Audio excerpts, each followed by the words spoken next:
Hello.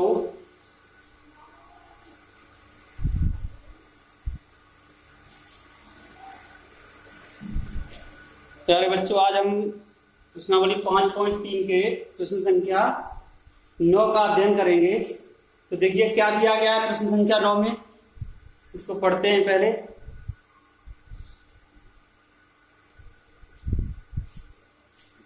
सवाल को पहले ध्यान से पढ़ें।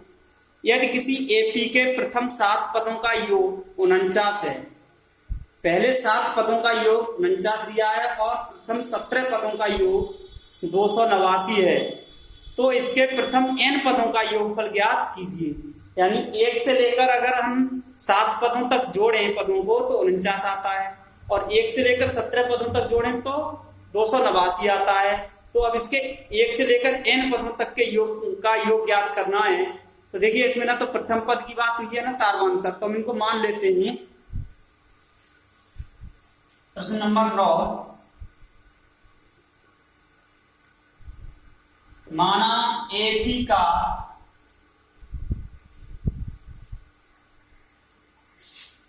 प्रथम पद ए तथा सार्वंतर डी है। पहला पद ए मान लिया, सार्वंतर डी। तो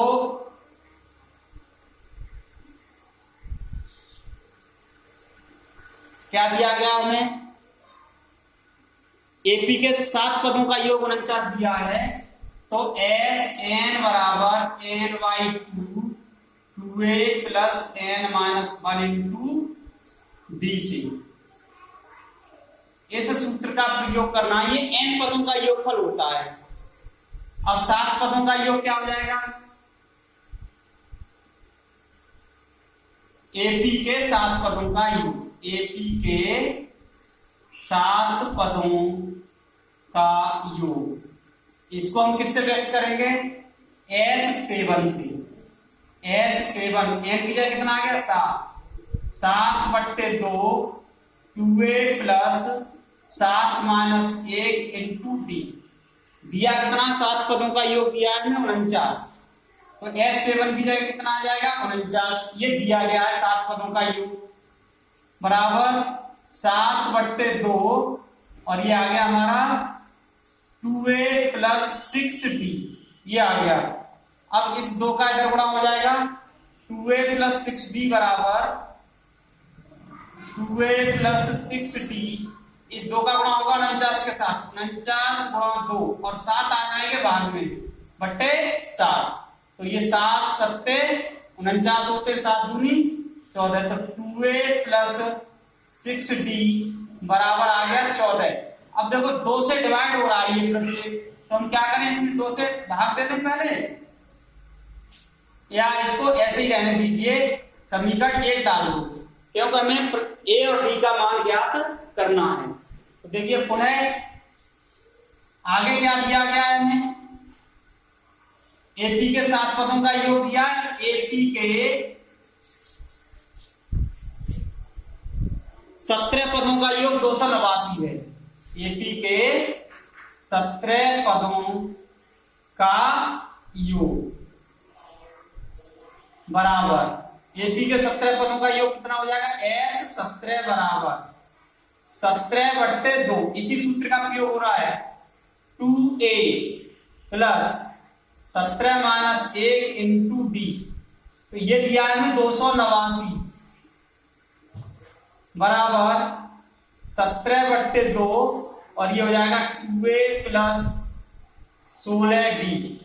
ठीक है, अब 2a प्लस 16d बराबर 2a प्लस 16d बराबर हो जाएगा 289 गुणा 2/17। ये हो गया। अब 17 से ये 17 बार कट जाएगा, 17 दूनी 2a प्लस 16d बराबर आ गया 17 दूनी 34। इसको डाल दीजिए समीकरण नंबर 2। 2 में से 1 को घटा देते हैं। इन दोनों समीकरणों को हल करके ए का डी का मान ज्ञात करना है हमें। तो देखो समीकरण 2 में से 1 को घटाने पर। ठीक है, तो ये क्या आ जाएगा 2a प्लस 16d बराबर 34 और ये हो जाएगा 2a प्लस 6d बराबर 14।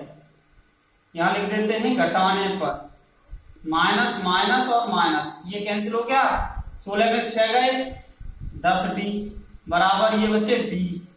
तो d बराबर आ गया हमारा 20/10। d बराबर कितना आ गया 2।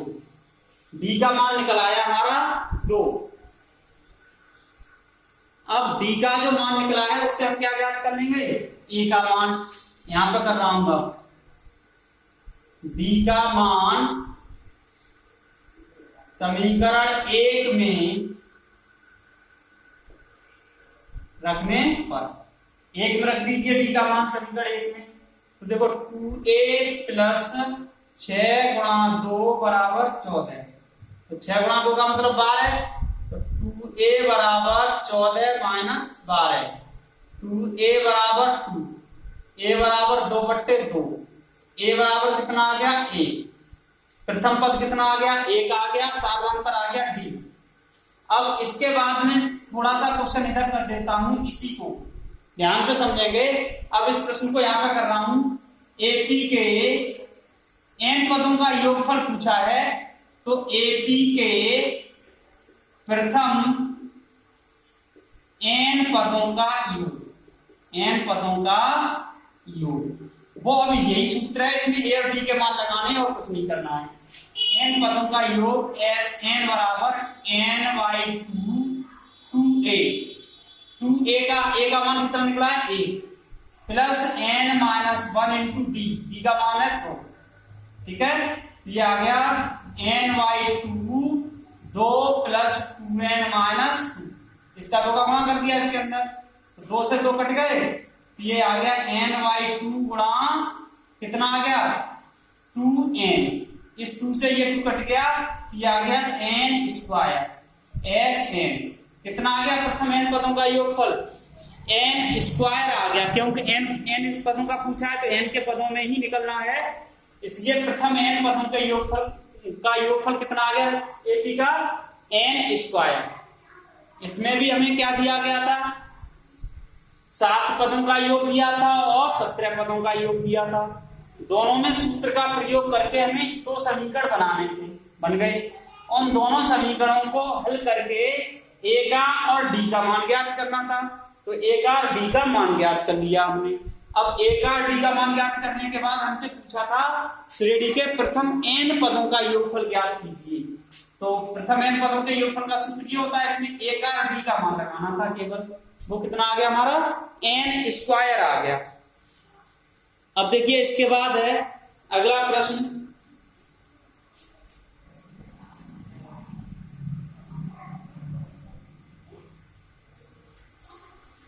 ये 9वां प्रश्न हो गया हमारा। अब इसके बाद अगला प्रश्न है 10वां।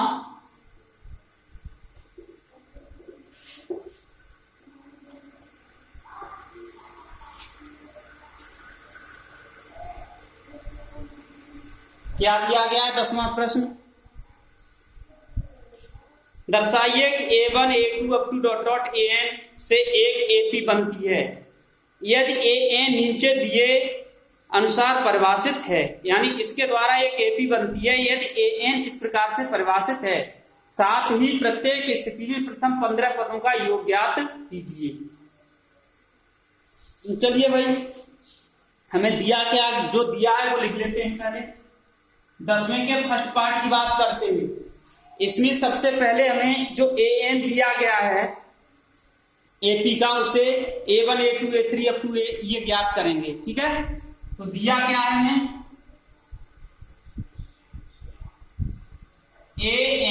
n पद दिया गया, इसको nवां पद बोलेंगे। 3 + 4n, 3 + 4n दिया है।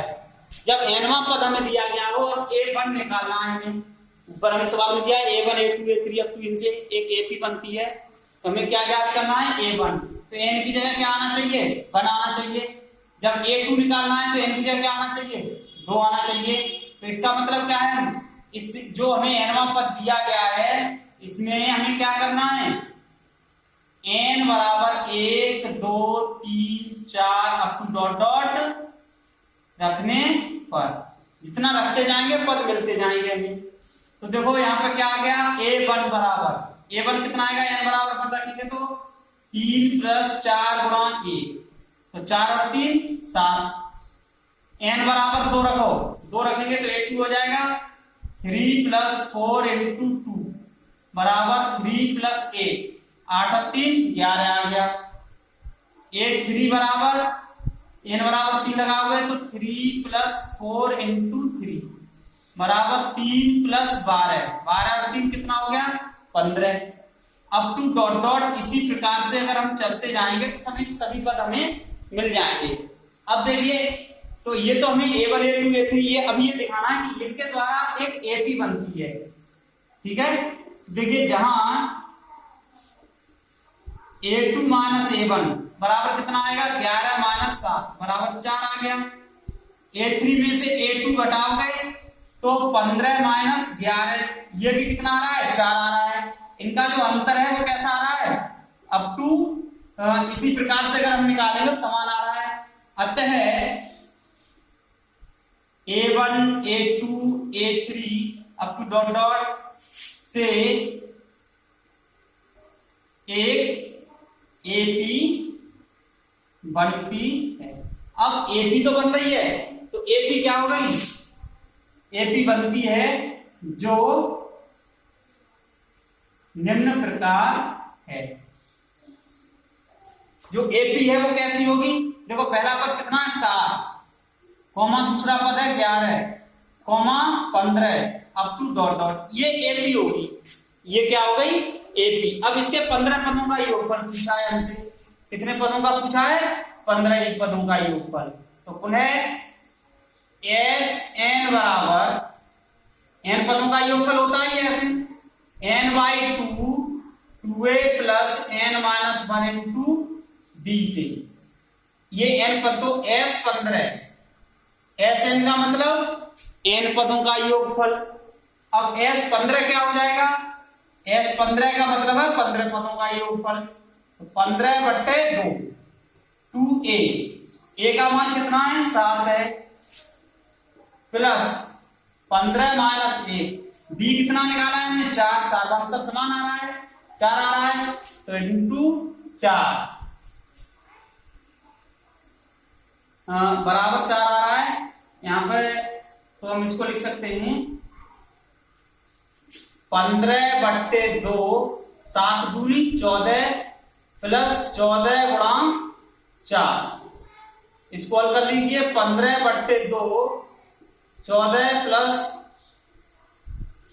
56, 14 चौक 56, तो 15/2 गुणा कितने होगा ये 50 60 70, इससे इसको काट दिया हमने 35 बार, 35 में 15 का गुणा कर दो, 15 × 5 = 75, 15 × 3 = 45 और 7 52, 525। 15 पदों का योगफल कितना होगा 25 होगा। 10वें का फर्स्ट पार्ट है ये। इसी प्रकार से इसका दूसरा पार्ट करेंगे, दूसरा पार्ट सेम करना है, यहां पर मैं लिख दे रहा हूं, सेकंड पार्ट स्वयं करें इसी प्रकार से, ठीक है। an दिया है, n बराबर 1 2 3 4 लगाएंगे, अब तू आगे को जितने लगाते जाओगे पद मिलते चले जाएंगे। ऐसा नहीं है मैंने 3 पद निकाल दिए, 4 निकाल सकते हो, 5 निकाल सकते हो, जितने पद लगाते जाओगे क्रम में संख्याएं वो सभी पद हमें प्राप्त होते चले जाएंगे। अब देखो यहाँ a2 - a1 बराबर a3 - a2 आ रहा था, 4 अंतर समान आ रहा है, हाँ ऐसे ही आगे निकालेंगे वो भी अंतर समान आएगा, तो ये क्या आ जाएगा, आता है ये जो जब अंतर समान आ रहा है तो श्रेणी कैसी होगी, समांतर श्रेणी होगी, ठीक है। ये AP में है, से एक AP बन रही है जो निम्न प्रकार है, और इसके 15 पदों का योगफल आ गया। अगला एक सवाल और करते हैं इसका,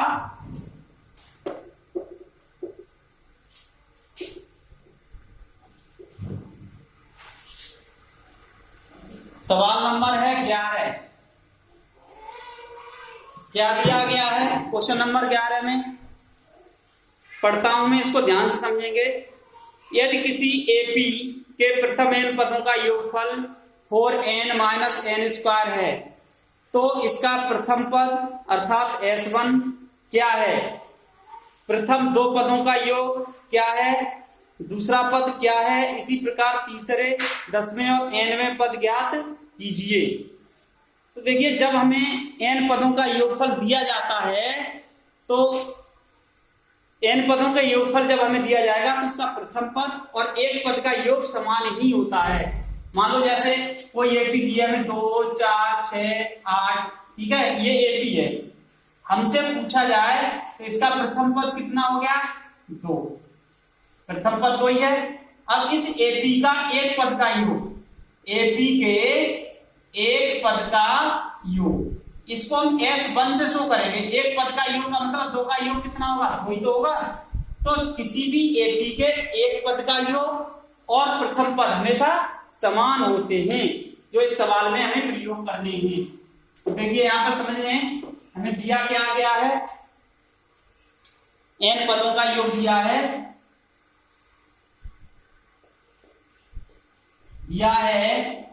एपी के n पदों का योग। Sn बराबर कितना दिया है हमें? 4n minus n square, 4n minus n square ये दिया गया है। अब देखो इसमें हम n बराबर 1 रखने पर एक पद का योग, n बराबर 1 रखने पर S1 को क्या करेंगे हम? एपी के एक पद का योग, एपी के एक पद का योग, इसको हम अर्थात प्रथम पद भी बोल सकते हैं। हम इसे क्या कह सकते हैं? अर्थात प्रथम पद, यानी एक पद का योग या पहला पद एक ही होता है। n बराबर पर लगा दो इसमें, तो कितना हो जाएगा? देखो 4 गुणा 1 माइनस 1 का स्क्वायर, तो 4 माइनस 1 3। ये प्रथम पद भी होगा और एक पद का योग भी होगा। ठीक है, पुनः n बराबर 2 रखने पर, n बराबर 2 रखने पर हमें क्या प्राप्त हो जाएगा? एपी के दो पदों का योग, एपी के दो पदों का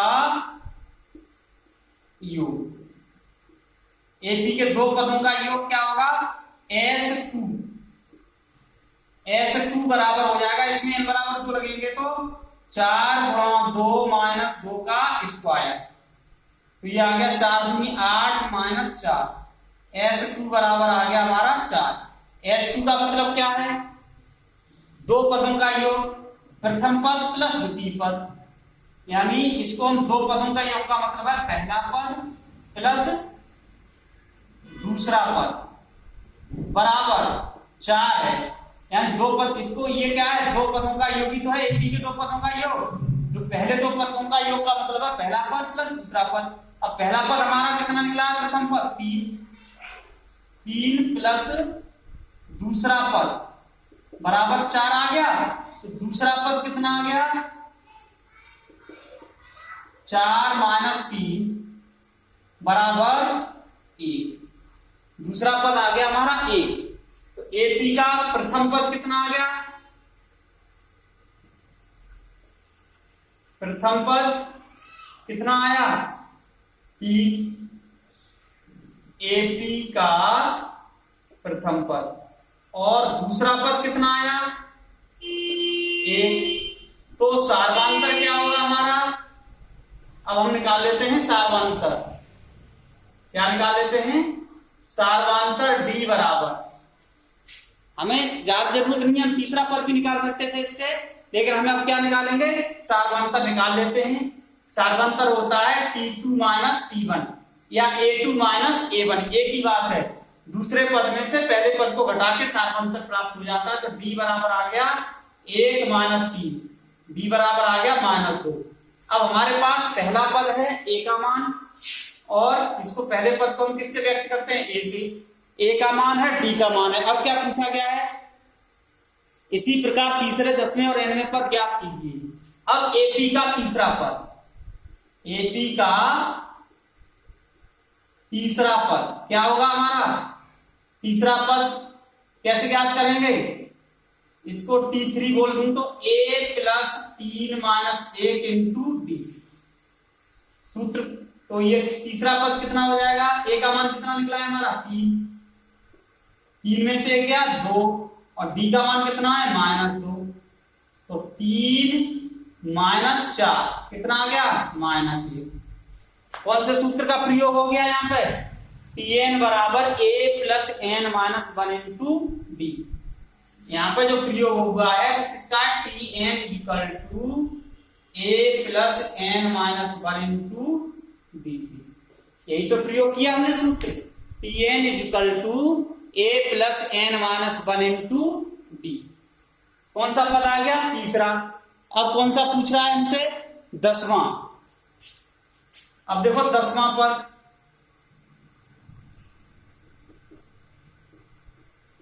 10वां पद, इसको T10 कह देता हूं, तो a plus 10 minus 1 into D. तो a का मतलब 3, 10 में से क्या 9, तो ये आ गया 3 माइनस 9 दूनी 18, माइनस का 15। 10वां पद आ गया। अब हमसे nवां पद और पूछा जा रहा है, कौन सा पद, nवां पद। nवां पद भी निकाल देते हैं। अब देखिए एपी का nवां पद, nवां पद क्या होगा हमारा, Tn बराबर a plus n minus 1 into D. ठीक है, तो a का मतलब 3 प्लस n माइनस 1 इंटू -2, तो ये आ जाएगा 3 माइनस 2n और प्लस 2, 3 और 2 5, 5 माइनस 2n। ये Tn आ गया nवां पद, 5 माइनस 2n। क्या आ गया हमारा, 5 माइनस 2n, ये आ गया nवां पद। तो ये हो गया हमारा 11वां सवाल। n पदों का योगफल का दिया था हमें, उससे हमें पहला पद ज्ञात करना था, दूसरा पद ज्ञात कर दिया, पहले दूसरे पद का अंतर, सार्वंतर ज्ञात हो गया। सार्वंतर ज्ञात करने के बाद हम फिर कुछ पूरी श्रेणी भी ज्ञात कर सकते हैं। तीसरा पद, 10वां पद और nवां पद हमने ज्ञात कर दिया। ये हुआ तुम्हारा 11वां सवाल कंप्लीट। तो आगे के सवाल अब अगले वीडियो में बताऊंगा मैं। धन्यवाद।